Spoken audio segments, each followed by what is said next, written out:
Well, it's been 2 years since we've done the pool liner with the spray-in Raptor Liner, you know, the tinted blue color, and we had a lot of comments about how's it holding up, how's it doing. Well, here's our 2-year update that I've kind of promising I've been doing. And the reason I want to do this is because last night the inevitable kind of happened. I was actually vacuuming out the pool and some of the liner came up. Do I have any regrets? Absolutely not. I don't have any regrets at all.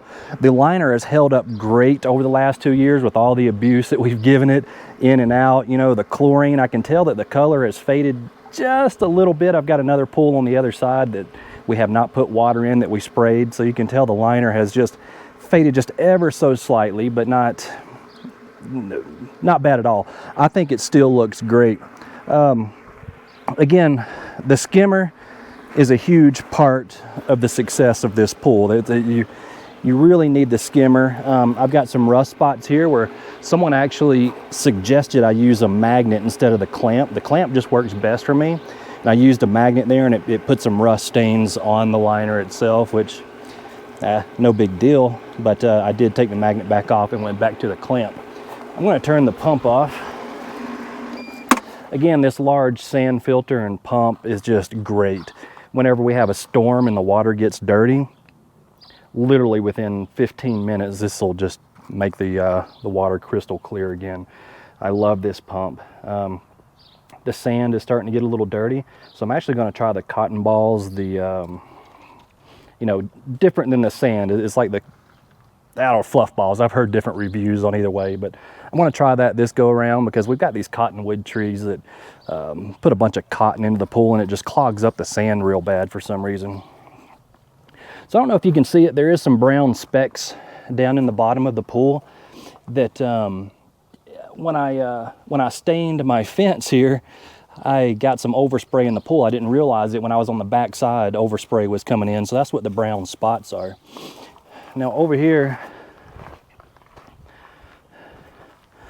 we've got a few spots where the liner's missing, and that came from the kids. Over the winter, I had a real thin layer of ice on the bottom of the pool just because we drained it and winterized it, but the snow melt, or the snow in the bottom of the pool made a real thin layer of ice. So we caught the kids in here with a hatchet and hammers breaking up the ice, and I think that's what damaged the liner right there. Now it's not peeling up, but it is chipped in that area. Now last night over here in the corner, and I don't know what happened here, but this is where the liner is actually starting to come up. And it looks like the tank itself is kind of corroded, like maybe chlorine water was getting under the liner at some point and it started to chip up right there. But again, I don't think that's a huge deal. I think, you know, the sides and everything are just holding up really, really good.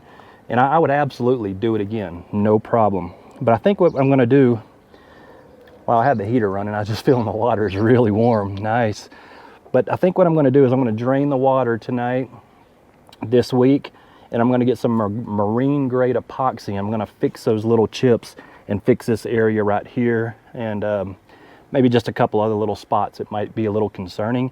And I think that marine grade epoxy will take care of the liner.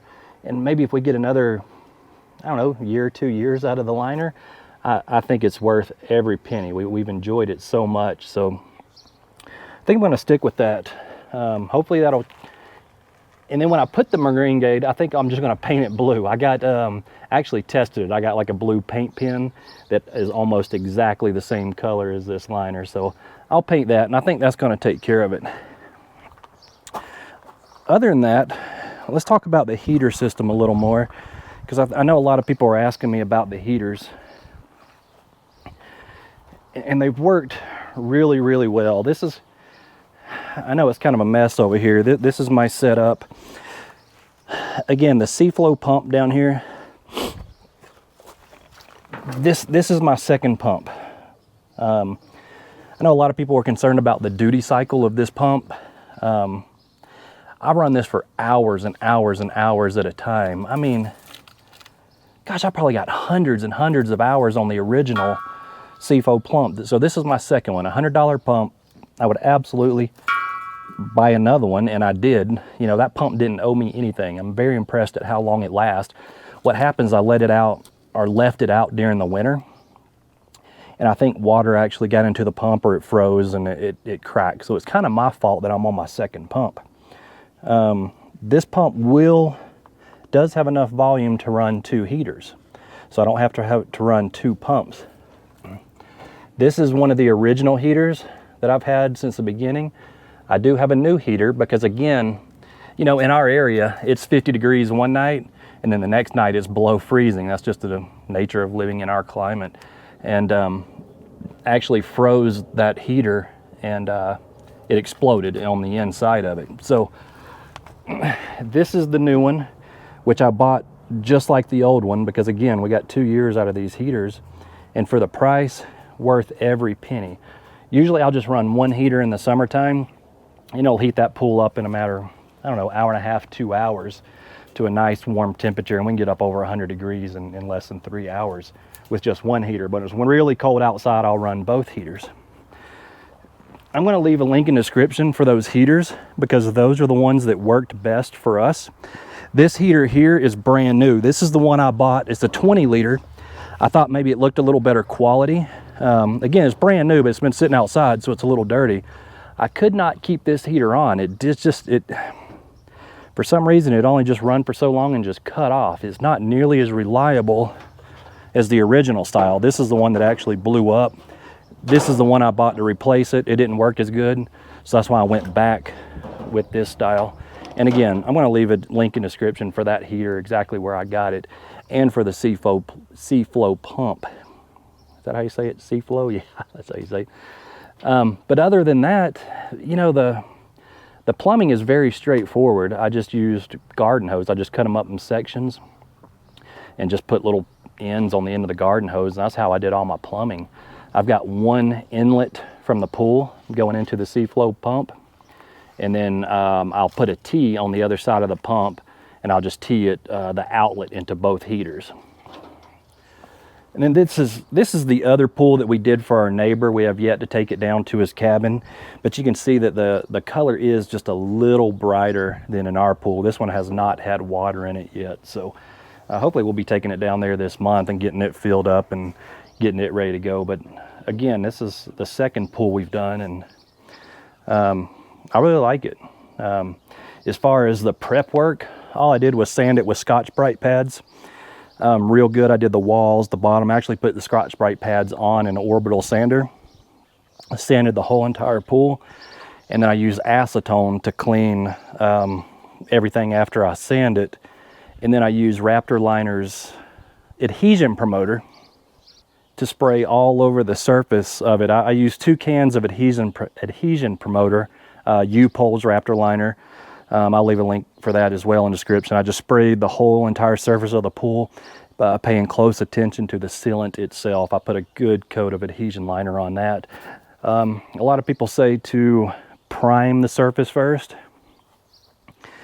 I don't know. I did not use a primer. I just used the Adhesion Promoter. I'm happy with the way it turned out. Other people I know that's used the primer has had their surface peel up a lot quicker than what we did. I think we got 2 years out of it, and again, I think that part that came up is probably because the kids in there hammering, and it broke the liner and water got underneath it. So again, I think the Raptor Liner was a very good investment for our above ground cowboy redneck pool, whatever you want to call it. We love it. We get so much use out of this, especially late in the afternoons after a long day of work. We'll get this water heated up, and we'll just sit out here under the stars for hours. Love it. And then during the day, we just warm it up a little bit, because the water just stays cold in our desert type environment. Although it gets hot in the day, it gets really cold at night, and it really sucks the heat off the water. So we have to turn the heaters on for about 30 minutes just to warm the water up. Right now it's about right, maybe a little too warm, but it's perfect for the kids. Even when it's cold, the kids love it, and they'll just play for hours and hours in here. So yep, absolutely no regrets. I think the liner was a good decision. If you have any questions, please let us know. I'll leave all the links for all the parts we used in the description. Thanks for watching.